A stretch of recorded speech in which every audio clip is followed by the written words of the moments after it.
ओम शांति। 18 जनवरी 1971 की ये मुरली है। मुरली का टॉपिक है अव्यक्त स्थिति द्वारा सेवा। आज आवाज से परे जाने का दिन रखा हुआ है, तो बाप दादा भी आवाज में कैसे आए ना। 18 जनवरी आवाज से परे जाने का दिन होता है, तो आवाज से परे रहने का अभ्यास बहुत आवश्यक है।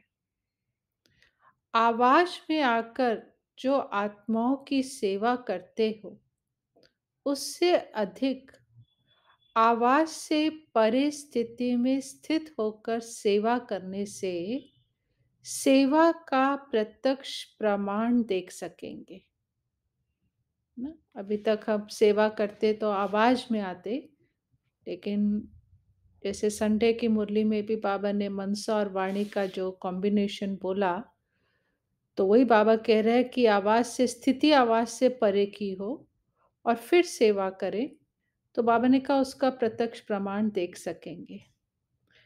अपनी अव्यक्त स्थिति होने से क्या फायदा होगा? अन्य आत्माओं को भी अव्यक्त स्थिति का 1 सेकंड में अनुभव कराया, तो वह प्रत्यक्ष फल स्वरूप आपके सम्मुख दिखाई देगा। वरना जैसे कई बार बाबा कहते हैं ना, आप शांति के ऊपर 1 घंटा भाषण करो और अपने आप को शांत स्वरूप स्थित होकर दूसरी आत्मा को शांति का अनुभव कराओ, तो वो जो अनुभव है 1 सेकंड का, उसका प्रभाव जो है वाणी से ज़्यादा होता है। उसी तरह से हमारी अव्यक्त स्थिति का जो अनुभव अन्य आत्माओं को होगा, सम्मुख आत्माओं को, तो बाबा कह रहे हैं वो प्रत्यक्ष फल है। आवाज से परिस्थिति में स्थित हो, फिर आवाज में आने से वह आवाज आवाज नहीं लगेगा, लेकिन उस आवाज में भी अव्यक्त वाइब्रेशन का प्रभाव किसी को भी बाप की तरफ आकर्षित करेगा ना। मेन है वाइब्रेशंस, है ना। वो आवाज से ज्यादा प्रभाव वाइब्रेशंस का पड़ेगा। वह आवाज सुनते हुए उन्हों को आपकी अव्यक्त स्थिति का अनुभव होने लगेगा। जैसे इस साकार सृष्टि में छोटे बच्चे को लोरी देते हैं, वह भी आवाज होता है, लेकिन वह आवाज आवाज से परे ले जाने का साधन होता है ना। बहुत सुंदर बाबा बता रहे हैं कि लोरी सुनाते हैं, वो तो आवाज ही होता है, लेकिन बच्चा लोरी सुनते सुनते वरना नींद में चला जाता है, निश्चिंत होके सो जाता है, अर्थात आवाज से परे की स्थिति में चला जाता है। और नॉर्मली कोई आवाज करे तो नींद नहीं आती। तो उसी तरह से बाबा कहते हैं आप अव्यक्त स्थिति में जब ज्ञान देंगे, तो वो आवाज जो है उनको आवाज से परे ले जाने का साधन बन जाएगा।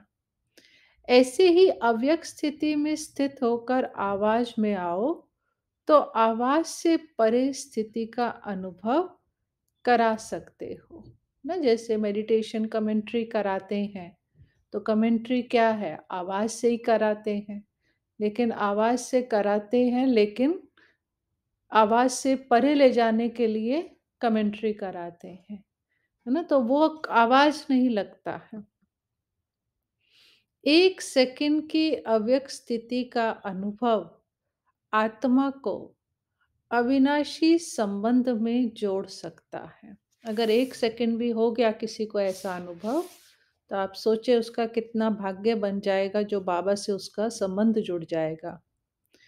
ऐसा अटूट संबंध जुड़ जाता है जो माया भी उस अनुभवी आत्मा को हिला नहीं सकती ना। सिर्फ आवाज द्वारा प्रभावित हुई आत्माएं अनेक आवाज सुनने से आवागमन में आ जाती हैं, जैसे वाणी के प्रभाव से बहुत अच्छी पॉइंट या ज्ञान का कोई तीर लगता है, तो वो आवागमन के अर्थात वो कभी ना होता है कि ज्ञान छोड़ के चले जाते या माया से प्रभावित हो जाते, फिर आवागमन में आ जाती है। लेकिन अव्यक्त स्थिति में स्थित हुए आवाज द्वारा अनुभवी आत्माएँ आवागमन से छूट जाती हैं। हुँ? तो ऐसी आत्मा के ऊपर किसी भी रूप का प्रभाव नहीं पड़ सकता। सदैव अपने को कंबाइंड समझ, कंबाइंड रूप की सर्विस करो, अर्थात अव्यक्त स्थिति और फिर आवाज। है ना? सपने को भी कंबाइंड समझें कि बाबा मेरे साथ है, और कंबाइंड रूप से सर्विस करें। कंबाइंड रूप की सर्विस अर्थात स्थिति अव्यक्त हो और फिर आवाज में आए।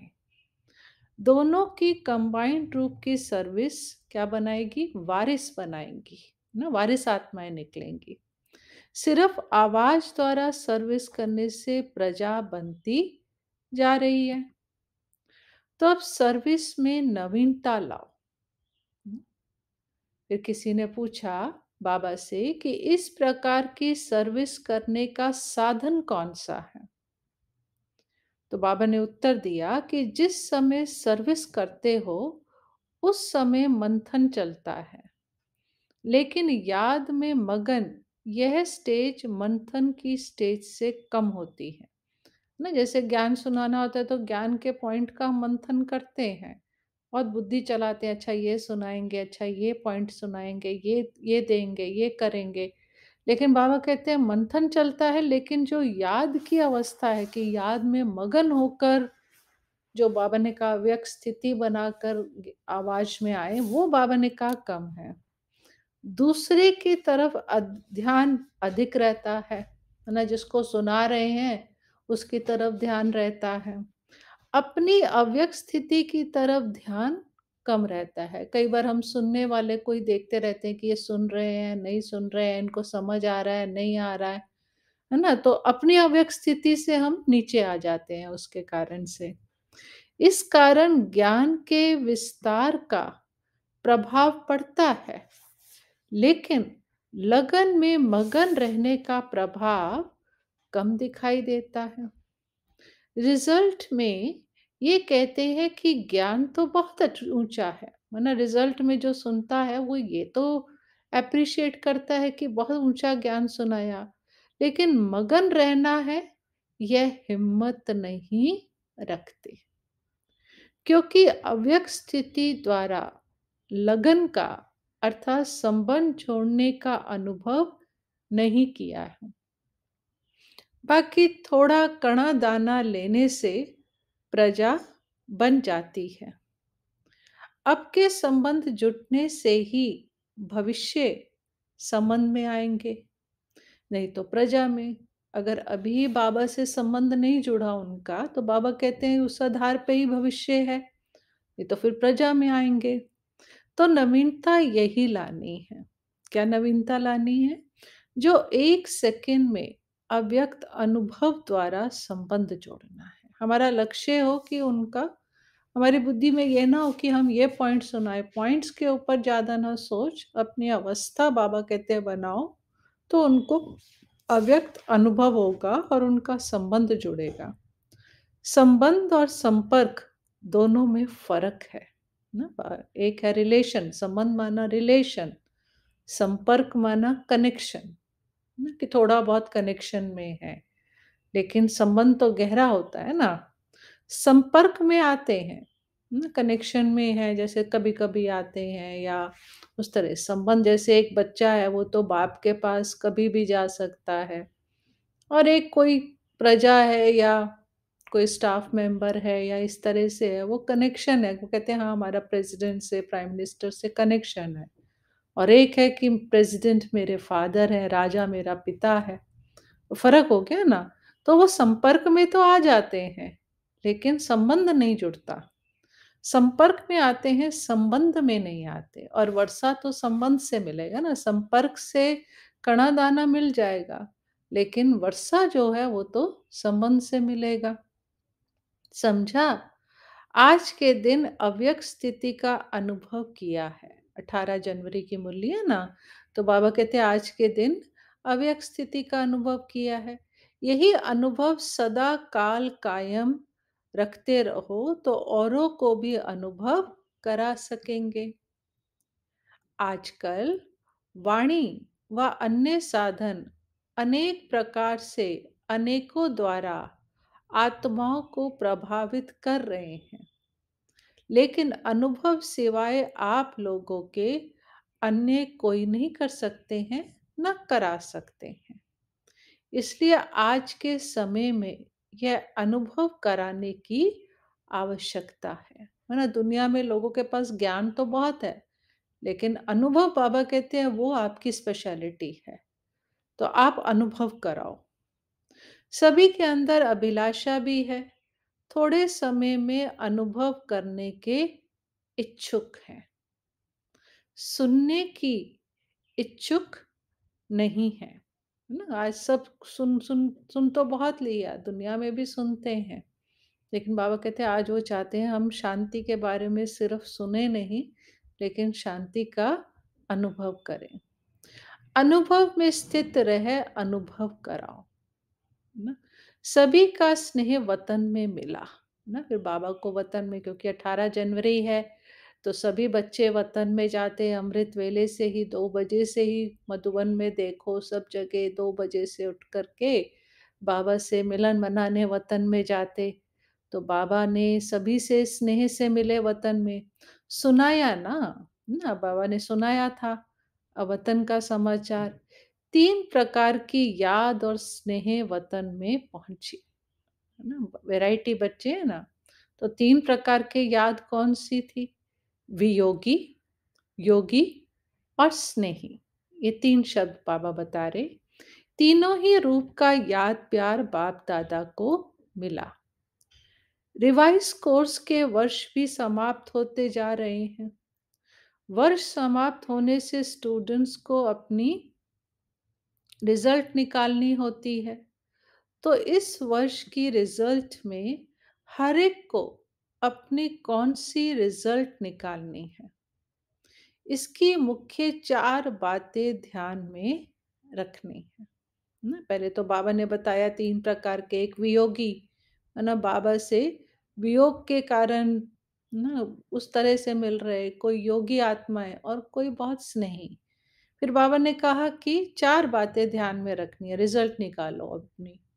अब रिजल्ट हमको, जैसे स्टूडेंट अपनी रिजल्ट खुद निकालता है, पहले ही अपने प्रिपरेशन करता है कि अगर मेरा ये क्वेश्चन पेपर आया तो मेरे कितने मार्क्स आएंगे, मैं कितना प्रिपेयर्ड हूँ। तो एग्ज़ाम से पहले अपनी चेकिंग करना तो बहुत ज़रूरी होता है स्टूडेंट को। तो बाबा ने भी कहा अपनी रिजल्ट खुद निकालो कि अगर ये पेपर आया तो मैं कितने मार्क्स से पास होऊंगा। तो 4 बातों में बाबा ने कहा अपनी रिजल्ट देखो। एक, अपने में, अब ये बहुत सुंदर बात बाबा बता रहे हैं सेल्फ चेकिंग की। एक, अपने में प्रकार की श्रेष्ठता कितनी है ना। पहले तो हम ये देखें कि हमारे में श्रेष्ठता कितनी आई है। श्रेष्ठता अर्थात श्रीमत, कितना हम श्रीमत को, क्योंकि श्रीमत श्रेष्ठ बनाती है ना, तो श्रीमत अनुसार हम कितने श्रेष्ठ बनते चले जा रहे हैं, हमारे में कितनी श्रेष्ठता आई है ना। दूसरा, संपूर्णता में व सर्व के संबंध में समीपता कितनी आई है ना, कितने हम संपूर्ण बने हैं, कितने बाबा से सर्व संबंधों से हम समीपता का कितने आए हैं। तीसरा, अपने में व दूसरों के संबंध में संतुष्टता कहाँ तक आई है ना। वो संबंध है बाबा के साथ कि बाबा से हम कितने समीप आए हैं बाबा के, और कितने संपूर्ण बने हैं। फिर ये है अपने से हम कितने संतुष्ट हैं, और दूसरों के संबंध में आते हुए भी हम कितना संतुष्ट रहते हैं। और चौथा, अपने में शूरवीरता कहाँ तक आई है ना, हम कितने शूरवीर, माना कोई भी परिस्थिति आ जाए, जैसे महावीर कहते हैं, तो बड़ी से बड़ी विकराल परिस्थिति भी आ जाए तो जो घबराए नहीं, डरे नहीं, अचल अडोल रहे। तो वो चेक करे कि कितना भी बड़ा पेपर आ जाए तो मैं इतनी शूरवीर हूँ कि हम घबराएँगे नहीं, डरेंगे नहीं, हलचल में नहीं आएँगे। तो ये हम कहाँ तक हमारे अंदर आई है ना? ठीक है? 4 बातें समझ आ गई ना? एक श्रेष्ठता अपनी चेक करनी है, एक बाबा के हम समान कितने संपूर्ण और समीप आए हैं बाबा के, एक संतुष्टता अपने से और संबंध में चेक करनी है, और चौथा अपनी शूरवीरता चेक करनी है। ये 4 बातें अपने में चेक करनी है। ठीक है? चार्ट मिल गया ना? आज के दिन अपने रिज़ल्ट को चेक करने का कर्तव्य पहले करना है। आज का दिवस सिर्फ़ स्मृति दिवस नहीं मनाना, लेकिन आज का दिवस समर्थी बढ़ाने का दिवस मनाना, है ना? सिर्फ़ बाबा को याद ही नहीं करना, लेकिन अपने अंदर समर्थी भी बढ़ानी है। आज का दिवस स्थिति व स्टेज ट्रांसफ़र करने का दिवस समझो, कि मेरी स्थिति में मेरी स्टेज ट्रांसफ़र हो, है ना? अगर हमारी स्टेज जो है, जैसे शूरवीरता में कमी है, तो मुझे शूरवीर बनना है, माना अपने आप को हम अपग्रेड करें, प्रमोट करें, आगे बढ़ें। जैसे आजकल ट्रांसपेरेंट चीज़ें अच्छी लगती है ना, वैसे अपने को भी ऐसी ट्रांसपेरेंट स्थिति में ट्रांसफ़र करना है ना? जैसे फरिश्ता कैसा होता है? ट्रांसपेरेंट, है ना? तो मेरी स्थिति भी ऐसी है ना, जिसमें कोई भी अगर कोई भी दाग धब्बा होगा तो वो ट्रांसपेरेंट नहीं है ना। जैसे कांच होता है, उससे दूसरी साइड नज़र आती है, लेकिन अगर कांच में धुंधलाहट हो, डस्ट हो, तो फिर वो क्लियर विज़न नहीं नज़र आती। तो ट्रांसपेरेंट। आज के दिन का महत्व समझा, ऐसे ट्रांसपेरेंट हो जाओ जो आपके शरीर के अंदर जो आत्मा विराजमान है, वह स्पष्ट सभी को दिखाई दे। आपका आत्मिक स्वरूप उन्हों को अपने आत्मिक स्वरूप का साक्षात्कार कराए। इसको ही कहते हैं अव्यक्त व आत्मिक स्थिति का अनुभव कराना। जिसको बाबा कहते हैं ना, आपकी देह नहीं नजर आए, लाइट नजर आए, लाइट ही लाइट, है ना? और उसमें ब्रिकिटी में लाइट का शरीर एकदम ट्रांसपेरेंट जैसे फरिश्ते का होता है, और ब्रिकिटी के बीच में आत्मा चमक रही है। आज याद के यात्रा की रिजल्ट क्या थी?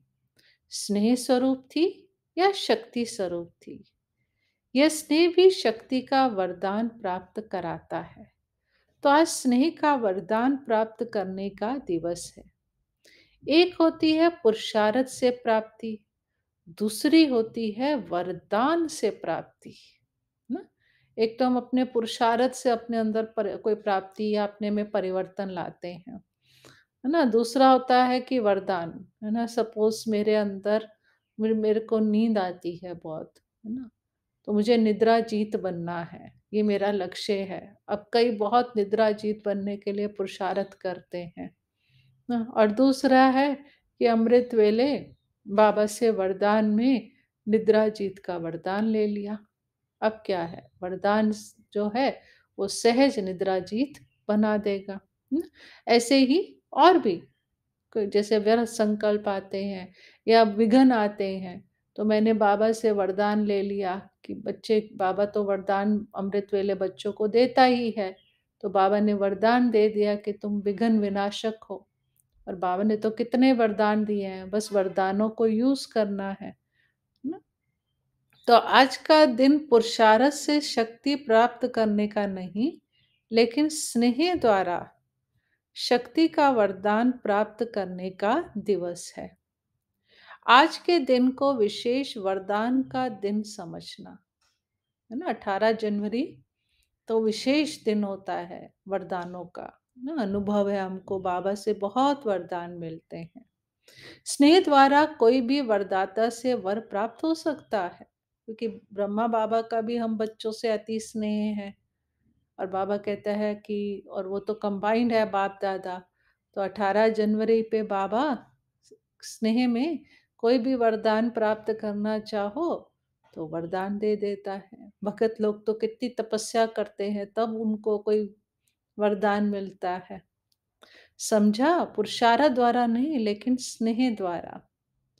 किसने कितना वरदान लिया है, वह हर एक के ऊपर है।